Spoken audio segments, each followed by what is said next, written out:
सात रंग इंडिया में आपका स्वागत है। मैं हूं कुमार अनिल। प्रधानमंत्री नरेंद्र मोदी ने संसद में कहा था, एक अकेला सब पर भारी। अभी लाल किले से भाषण में उन्होंने कई बार खुद अपना नाम लिया। मैंने ये किया, मैंने वो किया। ये मैं वाली इमेज अब खुद उन पर भारी पड़ने वाली है। रहीमन हीरा कब कहे, लाख टका मेरी मोल। ठेले पर सब्जी बेचने वाले रामेश्वर जब से राहुल गांधी से मिले हैं, उसके बाद से उनका इंटरव्यू लेने के लिए रोज़ मीडिया वाले पहुंच रहे हैं।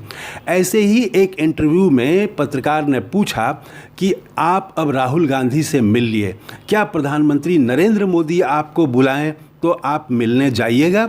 रामेश्वर ने कहा कि वे बड़े आदमी हैं, हम अनपढ़ हैं, गरीब हैं, हमसे वो काहे को मिलेंगे। इस दो लाइन में प्रधानमंत्री की इमेज उसने जो बताई वह उनके लिए चुनावी दृष्टि से बहुत ही घातक है। जब देश का गरीब किसी नेता को बड़ा आदमी कहे तो वह दरअसल उससे अपनी दूरी बताता है।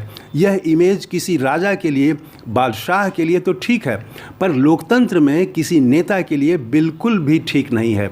रामेश्वर को प्रधानमंत्री बड़ा आदमी लगते हैं और राहुल गांधी अपना लगते हैं।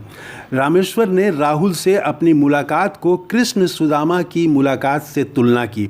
हम यहाँ बात करेंगे कि एक ठेले वाले, सब्जी बेचने वाले की नज़र में प्रधानमंत्री बड़ा आदमी कैसे बन गए। कभी चाय बेचने वाले की इमेज थी, गरीब का बेटा वाली इमेज थी। मुझे याद है अनेक चाय वाले तब प्रधानमंत्री मोदी के दीवाने थे। अब वह इमेज कहाँ चली गई, क्यों चली गई और इसका क्या परिणाम होगा? रहीम का एक दोहा है, बड़े बड़ाई ना करें, बड़ो न बोलें बोल, रहीमन हीरा कब कहे, लाख टका मेरी मोल। यानी जिनमें बड़प्पन होता है वो अपनी बड़ाई खुद कभी नहीं करते। जैसे हीरा कितना कीमती है पर वह खुद अपनी बड़ाई नहीं करता। रामेश्वर सब्जी वाले ने प्रधानमंत्री मोदी को बड़ा आदमी कहा तो दरअसल उसने कबीर के दोहे का ही मर्म अपने ढंग से समझाया कि बड़ा हुआ तो क्या हुआ, जैसे पेड़ खजूर, पंथी को छाया नहीं, फल लगे अति दूर। एक ही बात को दो तरह से कहा जा सकता है।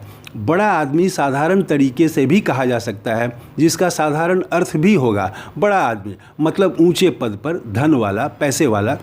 लेकिन इसे दूसरे अर्थ में भी कहा जा सकता है, बड़ा आदमी मतलब हम तो छोटे हैं, वो बड़े हैं, इसमें एक दूरी है। इस तरह जब बड़ा आदमी किसी को कहा जाता है तो दरअसल उसे अहंकारी कहा जाता है। किसी नेता के लिए यह बड़ा आदमी वाली इमेज ले डूबने वाली इमेज है। कभी राहुल गांधी ने मोदी सरकार को सूट बूट वाली सरकार कहा था।